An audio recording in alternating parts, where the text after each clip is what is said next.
नमस्कार, मैं हूं विद्यासागर। स्वागत है आप सभी का न्यूज वन इंडिया में। तो सपा सांसद ने तालिबान को सही ठहराया है। आपको बता दें इस वक्त की बड़ी अहम खबर आ रही है। संभल से सांसद शफीकुर रहमान बर्क ने की तालिबान की तारीफ। भारत की आजादी के आंदोलन की तुलना तालिबान से की है। आपको बता दें कि सपा सांसद ने तालिबान को सही ठहराया है। दरअसल इस वक्त पूरी दुनिया की निगाहें अफगानिस्तान पर टिकी हुई है। जिस तरीके से तालिबानियों ने अफगानिस्तान पर कब्जा किया है, ऐसे में भारत में पहली बार सपा सांसद ने तालिबान की कार्रवाई को जायज ठहराया है। सपा सांसद शफीकुर रहमान बर्क ने तालिबान की तारीफ की और उन्होंने भारत की आज़ादी से तुलना की है। एक बार आपको फिर से बता दें, सीधे सीधे उन्होंने कहा कि जो भी अफगानिस्तान में हुआ है, तालिबानियों ने जो किया है वो बिल्कुल सही है, क्योंकि भारत ने भी अंग्रेजों से लड़ने के लिए, अपने आज़ादी के लिए उन्होंने बहुत बड़ा प्रयास किया था।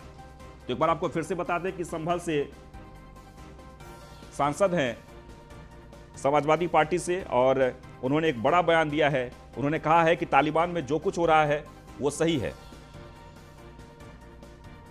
तो इस तरह देखते हैं कि हमारा देश जब अंग्रेजों के कब्जे में तो सारा हिंदुस्तान आज़ादी के लिए लड़ रहा था।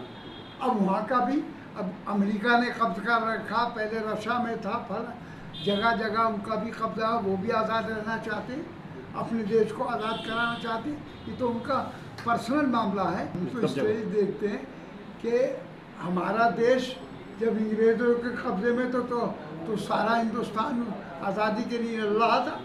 अब वहाँ का भी, अब अमेरिका ने कब्जा कर रखा, पहले रशिया में था, फल जगह जगह उनका भी कब्जा, वो भी आज़ाद रहना चाहते हैं, अपने देश को आज़ाद कराना चाहते हैं। ये तो उनका। तो सपा सांसद के बयान पर आचार्य प्रमोद कृष्णम का पलटवार आया है। अखिलेश यादव को ऐसे नेताओं पर कार्रवाई करनी चाहिए, ये कहा है प्रमोद कृष्णम ने। देश और इंसानियत सियासत से बड़ी होती है। तो आपको बता दें कि सपा सांसद ने तालिबान को सही ठहराया और उसके बाद प्रतिक्रिया भी आनी शुरू हो गई है। और सपा सांसद के बयान पर आचार्य प्रमोद कृष्णम का पलटवार आया है। तो आचार्य प्रमोद कृष्णम, कांग्रेस के नेता, ने ट्वीट करके उन्होंने कहा है कि सपा सुप्रीमो को अपनी पार्टी के ऐसे नेताओं के खिलाफ कार्रवाई करनी चाहिए जो तालिबान का समर्थन करते हैं, क्योंकि देश और इंसानियत सियासत और सत्ता से बहुत बड़ा होता है। यह ट्वीट किया है आचार्य प्रमोद कृष्णम ने।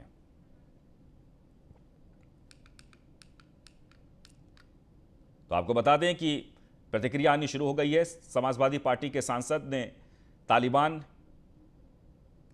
की जो कार्रवाई है अफगानिस्तान पर, उसे जायज ठहराया था और ऐसे में आचार्य प्रमोद कृष्णम ने ट्वीट करके उन्होंने अखिलेश यादव से ऐसे नेताओं पर कार्रवाई की मांग की है। आगे बढ़ते हैं। अफगानिस्तान से भारत लौटा वायुसेना का विमान। अफगानिस्तान से 120 भारतीय पहुंचे जामनगर। गुजरात के जामनगर पहुंचा एयरफोर्स का विमान और सबके चेहरे पर मुस्कुराहट। अफगानिस्तान से 120 भारतीय जामनगर पहुंचे हैं। आपको बता दें कि लगातार अफगानिस्तान से भारतीयों को निकालने की कोशिश हो रही है और गुजरात के जामनगर पहुंचा है एयरफोर्स का विमान। तस्वीरों में आप देख सकते हैं, ये तस्वीर हम आपको दिखा रहे हैं। 120 भारतीय नागरिक अफगानिस्तान से जामनगर पहुंचे हैं। वहां जितने भी लोग फंसे हुए हैं, और ये तस्वीरों में आप देख सकते हैं, लोगों के चेहरे पर एक मुस्कुराहट है, क्योंकि हर किसी के जहन में जो अफगानिस्तान में इस वक्त फंसे हुए हैं, एक ही बात कि जल्द से जल्द अपने देश, अपने वतन को लौट जाएं। भारत सरकार लगातार कोशिश कर रही है और ऐसे में ये तस्वीर आप देख सकते हैं, जामनगर की तस्वीर है, जहां अफगानिस्तान से एयरफोर्स का विमान लौटा 120 लोगों को लेकर। तस्वीरें हम आपको दिखा रहे हैं, एक्सक्लूसिव तस्वीर, और हर किसी के परिवार का बेसब्री से इंतजार है जिनके लोग अफगानिस्तान में रहते हैं। और ये जामनगर की तस्वीर है, एक्सक्लूसिव तस्वीर, जब अफगानिस्तान से एयरफोर्स का विमान जामनगर पहुंचा, वहां सब लोगों को लेकर अंदर की तस्वीर, विमान के अंदर की ये तस्वीर हम आपको दिखा रहे हैं। हालांकि भारतीय विमान, जब भी वहां से मालवाहक विमान को भी भेजा गया है, और ये भी खबर है कि अब तक से सबसे ज़्यादा रिकॉर्ड तोड़ लोगों को वहां से लिफ्ट किया जा रहा है, यानी कि लाया जा रहा है। जल्द से जल्द अब अपने वतन पहुंचाने की कोशिश की जा रही है। और ये तस्वीर जामनगर की है, गुजरात के जामनगर एयरफोर्स का विमान पहुंचा। एक्सक्लूसिव तस्वीर हम आपको दिखा रहे हैं। अफगानिस्तान से लौटे हैं ये सब लोग।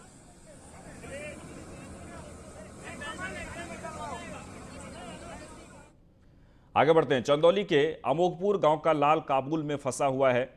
परिजनों का रो रो कर बुरा हाल है। परिजन बेटे के सुरक्षित वापसी के लिए मदद की गुहार लगा रहे हैं। परिजनों का कहना है कि उनका बेटा सूरज संपर्क में है, लेकिन हालत को देखते हुए वतन वापसी के लिए लगातार सरकार से मदद की अपील कर रहे हैं।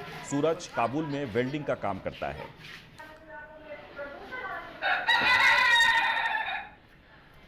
जनवरी में गए थे, आने वाले थे, लेकिन बाद में रोक लिया गया उनको वहीं पे। और मालिक जो है वो 2 दिन पहले ही भाग गया वहाँ से छोड़ के आदमी लोग को। यही अपील है कि हमारा भाई है और जो भाई लोग हैं सब घर आना चाहिए। तो परिजन काफी चिंतित हैं और अपने को सकुशल वापस लौटना चाहते हैं और इसलिए सरकार से लगातार मदद की गुहार भी लगा रहे हैं। तो यूपी में जिला पंचायत की सत्ता बदलते ही नाम बदलने की कवायद भी शुरू हो गई है। अलीगढ़ जिले का नाम हरिगढ़ रखने का प्रस्ताव पास हो गया है। इसके साथ ही मैनपुरी का नाम भी मैन ऋषि के नाम पर रखने का प्रस्ताव जिला पंचायत में पास किया गया है। जिला पंचायत की हुई बैठक में नाम हरिगढ़ रखने का प्रस्ताव रखा गया था, जिसे सर्वसम्मति से पास भी कर दिया गया। साथ ही मैनपुरी जिला पंचायत ने भी जिले का नाम बदलने का प्रस्ताव पास कर दिया है।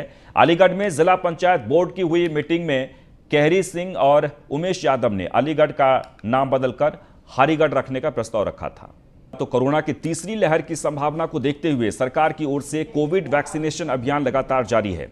गांव-गांव और शहर-शहर में लगातार सरकार की तरफ से वैक्सीनेशन अभियान चलाया जा रहा है। वहीं समाजसेवी शैलेंद्र शर्मा की ओर से गाजियाबाद लोटस सृष्टि में कोविड वैक्सीनेशन का कैंप लगाया गया, जिसमें करीब 300 लोगों को टीका लगाया गया है।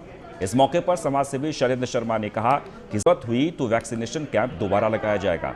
बता दें कि समाजसेवी शैलेंद्र शर्मा की ओर से लगातार गरीबों और जरूरतमंदों को मदद दी जा रही है। कोविड काल में जिन्होंने अपनों को खो दिया है, उन सभी पीड़ितों के घरों में लगातार राशन भी मुहैया कराते रहे हैं।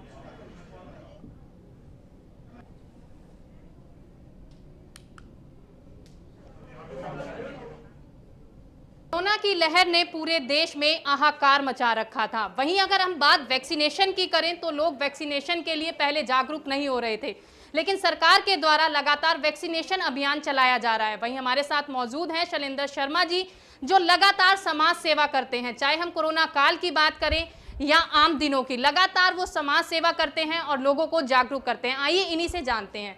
सर, मैं आपसे जानना चाहूंगी कि लगातार आप समाज सेवा करते हैं, तो इसके पीछे क्या उद्देश्य होता है? क्या आपके मन में धारणाएं आती हैं?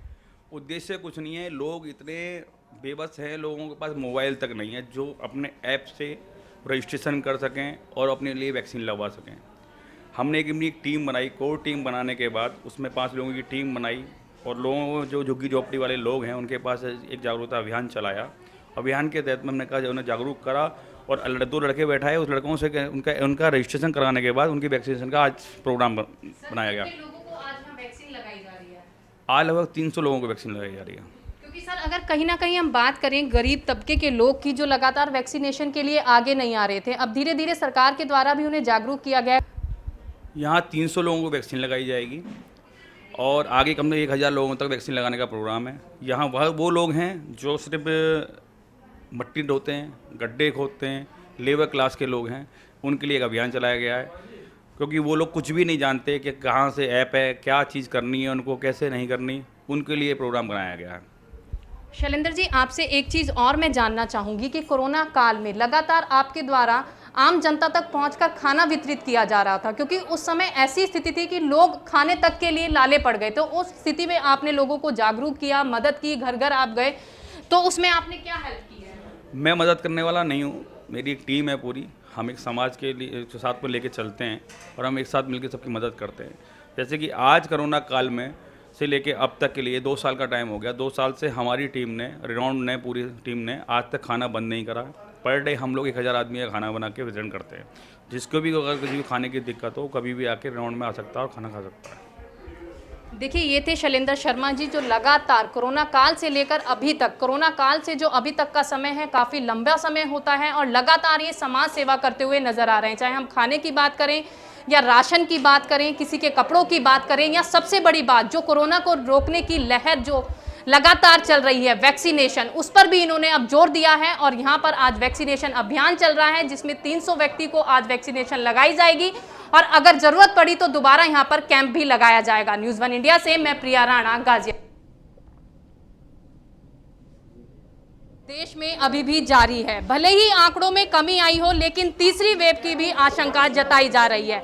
वहीं लगातार सरकार की तरफ से वैक्सीनेशन अभियान भी चल रहा है।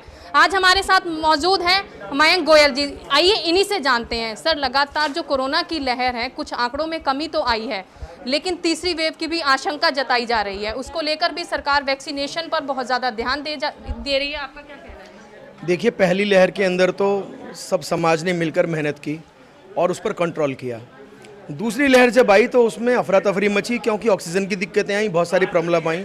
तो अभी योगी सरकार के नेतृत्व में पूरे उत्तर प्रदेश में लगातार ऑक्सीजन के प्लांट लगाने का काम हो रहा है। गाजियाबाद में जनरल वीके सिंह जी के सहयोग से यहाँ 9 प्लांट का उद्घाटन हो चुका है और लगातार हमारा ये संकल्प है कि पूरे गाजियाबाद में एक भी व्यक्ति ऐसा ना हो जिसको हम दोनों डोज ना लगवा दें। सर, वहीं आज आप लोटस हिस्ट्री अपार्टमेंट में पहुंचे हैं। यहाँ पर भी अगर हम देखेंगे तो वैक्सीनेशन अभियान चल रहा है, तो कितने लोगों को आज यहाँ पर वैक्सीन लगाई जाएगी? देखिए, जो लोटस में यहाँ अभियान हो रहा है, ये वास्तव में समाजसेवी लोग हैं और जो रिनॉल्ड ग्रुप है, ये इस बात के लिए प्रसिद्ध है कि ये लोग समाज सेवा के काम में आगे बढ़ते हैं। चाहे वो राशन देना हो, चाहे वो अन्य प्रकार की सेवाएं करनी हो, बच्चों को कॉपी किताबें देनी हो और समाज सेवा के विभिन्न प्रकल्प हों, उसमें ऑक्सीजन प्रदान करना हो, कुछ भी हो, ये रिनॉल्ड ग्रुप सदा आगे रहता है। और इसलिए शर्मा जी के, कौशिक जी के सहयोग से यहाँ पर लग रहा है आज 300 लोगों का हो रहा है। परंतु 300 के बाद में भी बच जाएंगे तो 300 के बाद में फिर 300 का होगा, क्योंकि हमारा एक दिन का जो स्लॉट होता है उसमें हम 300 के लिए ओपन करते हैं। पहले 45 प्लस वालों के लिए और फिर 18 प्लस वालों के लिए। तो सर, दोबारा से यहाँ पर वैक्सीनेशन सेंटर दोबारा से भी लगने की ये यदि आज पूरा हो गया तो नथिंग लाइक इट। आज के बाद में फिर हम सूची बनवा लेंगे। यदि रह जाते हैं, अंतिम एक व्यक्ति भी रहा, तो लगातार vaccination camp free of cost है। ये मोदी सरकार की मुहिम है कि पूरे देश में एक भी व्यक्ति बचना नहीं चाहिए। पिछले हफ्ते 50 करोड़ डोज का एक बेंचमार्क हमने पूरा किया है। देश में एक भी व्यक्ति नहीं छूटेगा, गाजियाबाद में क्रॉसिंग में भी नहीं छूटेगा। देखिए, ये हमारे साथ थे मयंक गोयल जी, जिन्होंने साफ तौर पर ये बोल दिया है कि वैक्सीनेशन अभियान जो है बहुत तेजी से चल रहा है। कोई भी व्यक्ति ऐसा नहीं बचेगा जो वैक्सीन ना लगा सके। न्यूज़ 1 इंडिया से मैं प्रिया राणा, गाजियाबाद। और इसी के साथ ही इस बुलेटिन में बस इतना ही, लेकिन आप बने रहें न्यूज़ 1 इंडिया के साथ। नमस्कार।